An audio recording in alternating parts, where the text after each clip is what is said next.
And one of the things that's got me through the pandemic, and I know we're still in it, but one of the things that's really helped has been podcasts. And I actually heard Jeeves doing a King's Fund podcast and talking about his journey, his sort of his mentorship, actually managing and coping with COVID. And it just really made me think I'd love him to share his journey with you guys, but also us thinking about us as educators and how we support our next generation of students and trainees. So Jeeves, I'm going to hand over to you, if that's okay. Okay, can you see my screen? Is that working? Yeah, we can. Brilliant. Hi, thank you for the lovely introduction, Rini. That's it's just honestly, it's really great to be able to talk to you today. Thank you so much for inviting me. Look, I'm going to talk to you a little bit about, I suppose, my kind of lessons in leadership in my career so far. Obviously, I'm still very junior, and I've been very fortunate to have had some of the opportunities and experiences that I have. But what I hope I'm going to walk you through is perhaps some of the things that I've been fortunate enough to experience, both through my training as an undergraduate and postgraduate level, that I think led to kind of the success that I suppose I've had in some of the leadership roles that I have. And I hope what it will do is also touch on some of the stuff you've already covered on generational theory, because I think that I think a lot of the lessons from generational theory certainly ring through in my experiences in my career to date. So I'll take you through the slides, and I'm here, and if anyone has any questions, I'm hoping to leave some time at the end, or I'm available on Twitter or various other formats like email if you would like to just drop me a line, or if there's anything you wanted to ask. So starting off with kind of my early leadership journey, if you like. You know, I went to Barts in East London, and I absolutely loved my time at university. I was the student union president, which at Barts is a sabbatical role. So I spent a year essentially running our student union, its various clubs and societies, but also getting to work really closely with our medical school, working with all of its faculty and staff, helping with curriculum design, redesign, and all the elements that really go into kind of running kind of medical and dental school, which was a huge opportunity for me and a very fortunate experience, because it meant that I got to know a lot of our staff very well. I went on to then be chair of something called the United Hospitals Meds Group, which is a group of all 5 of the London medical schools as they are now, and chairing a committee that essentially was all of the presidents of the various medical schools in London.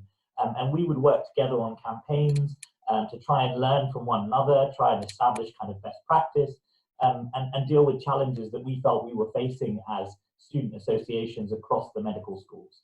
I did my BSc at this point in medical education during my time at Barts, and you know, I went on later in my career to do my master's there with exactly the same kind of boss. And I've put up a few pictures here of some of the people that I was really fortunate enough to work with, and that I'm still in touch with now from the medical school. Like I suppose the obvious person there is Parveen Kumar, who was my first clinical boss at Barts. And I still remember turning up to my first firm, as they were then, as a medical student. And I actually wasn't in any way allocated to Parveen Kumar or her firm. I was allocated to Alistair Chesser, completely different gastroenterologist. Back then, for a period of 4 months, you would be allocated to that job and that boss. And on day one, Parveen Kumar turned up. The entire ward kind of stood to attention because, of course, it's Parveen Kumar. And she sort of walked in and picked 3 of the medical students. She sort of pointed at me and said, "You're going to come with me now, boy," which was obviously very bizarre and different time, but there you are. And Alistair Chesser said absolutely nothing about this at the time and said, "I'll see you in 4 months for sign-off, I suppose."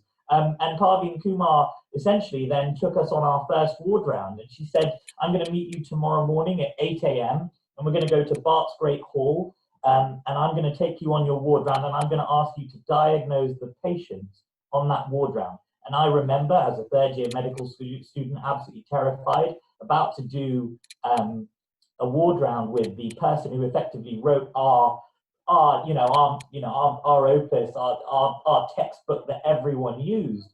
And I arrived at Berks and I went to where she told me to meet her with 2 other medical students. And she took us upstairs and I was waiting to see, a ward and to start to try and work out as a 3rd year medical student what was going on. And she took me on what was actually a ward round of Hogarth's Pool of Bethesda, which is a painting on the wall of the Great Hall.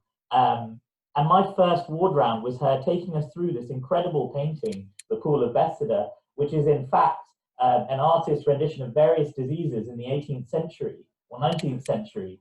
People with things like tuberculosis, people with various different health conditions that are illustrated beautifully on this mural that is, absolutely huge in the Great Hall. And that was my first experience of Parveen Kumar. And I spent 4 months following her to ward rounds, to clinics, to all of these things. And my distinct memory of Parveen was not necessarily the clinical stuff that I learned from her, though there was absolutely tons. The thing that I remember is her sending me home on Wednesday when she found out I played hockey, because she insisted that I made sure I go and do that, being a hockey player herself in her youth.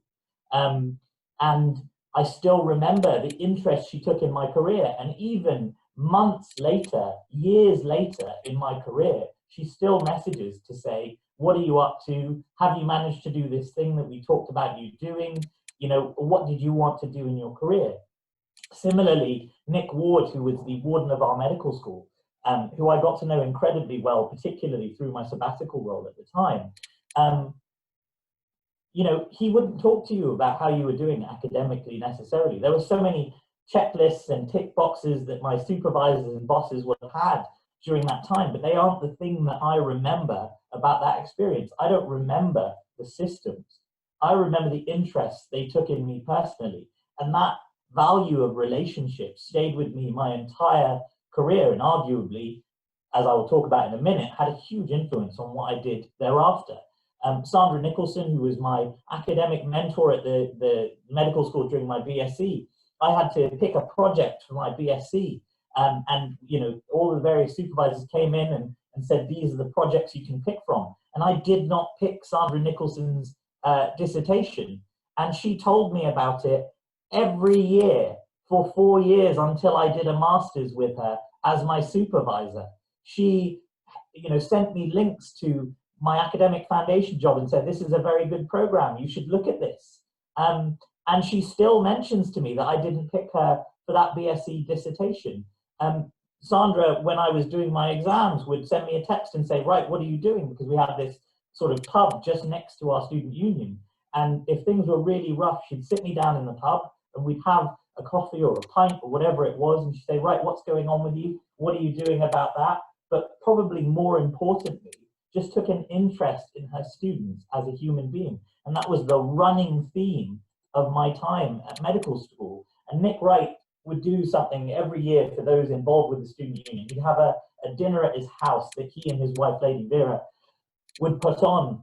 And every year he would raid his own wine cellar and provide wine. And he would leave all of those people with one quote that has stayed with me my entire life, which is that life is too short for bad wine. And I honestly, the lessons that I've learned from that man about things like this are astonishing. But it is that value of that relationship, and that is such a powerful influencer. And I look around at so many of the students that went to medical school in the time that I did and the place that I did, and even across London, and all of us talk about the value of those relationships with our bosses, those lecturers who took the time to just say, how are you doing? What's happening with you? And not just ticking the boxes of kind of the assessments you had to do or the sign off for your portfolio, who were interested in you for more than your career. And I think that's one of the things that with medical education, we've ended up down a path where we have supervisors when what we need is mentors. And I think that's something that we really need to remember in our interactions with our undergraduate students. And look, post-graduation, I was very fortunate. I was, supported by the medical school applying for an academic foundation job over in Northampton, which I did, and I had huge amount of success with local and regional quality improvements. I won some awards for some of the work that I did at Northampton around discharge planning and work like that. But I was fortunate because I had postgraduate, a medical director, and at postgraduate level, I had support from the leadership that were there, who were people that would meet up with me, have a coffee, have an interest in my career. And even now that we're still corresponding about, things that we're doing. And I really think those personal relationships are a huge part of it. Now, I wasn't politically involved back then, I would say, but I decided I wanted to be a GP trainee. I knew I wanted to undertake a portfolio career. I knew I wanted to do more with medical education. I reapplied back here to Hackney to do my GP training. I got my place on my master's at Barts, back with Sandra, who insisted I not make the same mistake twice, and work with her again.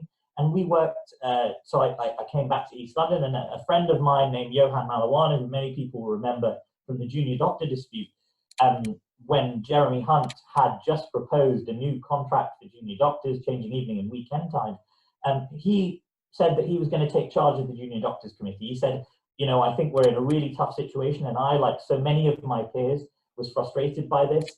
He wanted someone that had some experience of education and training, which was my background in both medical school and knowing him as a friend. But he was aware I'd done my academic job in education as well. So he asked me to come and get involved with the Junior Doctors Committee, and I duly obliged, and he promised me it would be a day a month, possibly less, hardly any involvement. And I said, okay, well, I don't mind that. That sounds like a very light thing to do. And he was going to be chair, and it was going to be great. And we went into the first, unforeseen and actually really sad that it got to that point, full walkout industrial action. And we ended up in a situation where we were in complete dispute with government.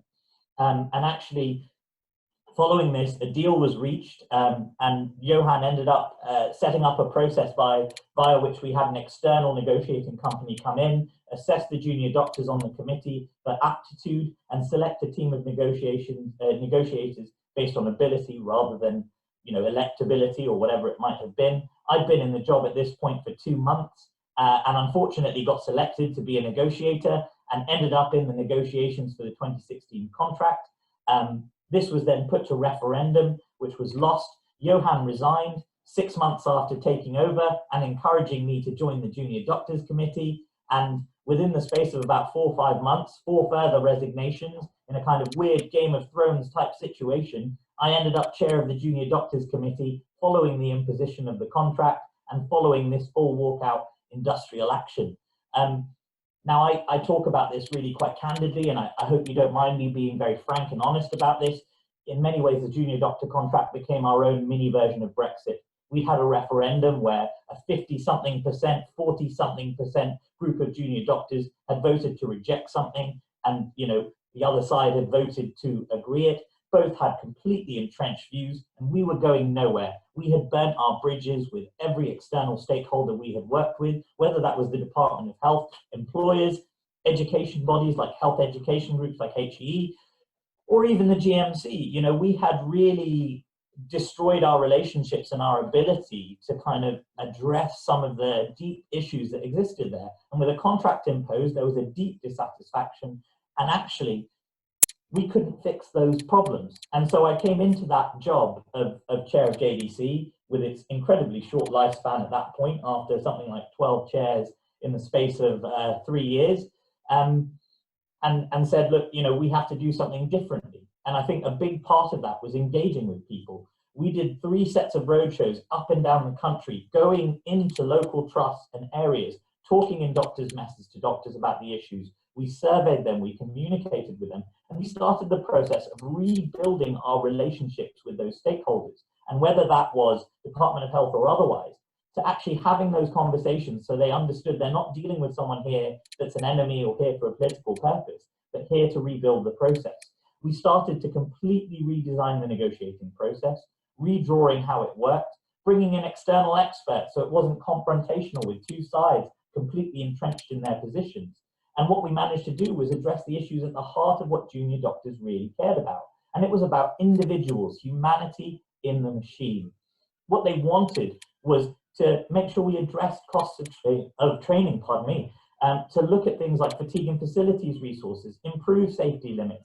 They wanted recognition and value of the time that they spent at evening and weekends. And by changing the narrative, not unhelped by a change of Secretary of State, we managed to change that process fundamentally, to change the dynamic of the negotiations, and reach what was in the end an 82% yes vote on a new deal in 2019, although it did take 3 years, and I spent 3 years in that role, which now makes me our longest standing chair in something like a generation. And then as soon as I got my win, I got straight out of there and finished my time as JDC chair before it could all crumble down around me. But leaving, I hope, a new change process for negotiation with specialist trained negotiators to do that process and to undertake it, and a commitment to working groups and pay uplifts in the years coming forward, like the senior decision maker knows, that will mean that we can avoid such an ugly situation again for the next few years. But almost everything that I did during that time, almost everything that I was part of, was built on my experience at an undergraduate level. Fundamentally, it was recognizing that systems lose individuals within them. And particularly for this generation of young people, it is about those individuals, it is about those relationships. And those relationships will improve what you deliver. They mean that what you are catering to is more personalized, that it resonates with people, that they will feel heard. And in some ways, uniquely, GPs are in a better place than anyone to deliver that kind of experience, because it's what we deliver for our patients. It is the nature of our model to prioritize individuals in that way. Now, the important part of this is focusing on the big picture. It is so easy to focus on the checklist in front of you, the list of objectives that you have to reach as an educator, you know, the portfolio that needs X, Y, Z within it to get to sign off. But the big picture is, where do I want this trainee to be in 4 years' time? Where do they want to be in 4 years' time? What does a good GP look like? What are their strengths? What are their interests? Focus on the big picture, and the little things will take care of themselves to achieve that. And the impact that you have on those people will be so much bigger.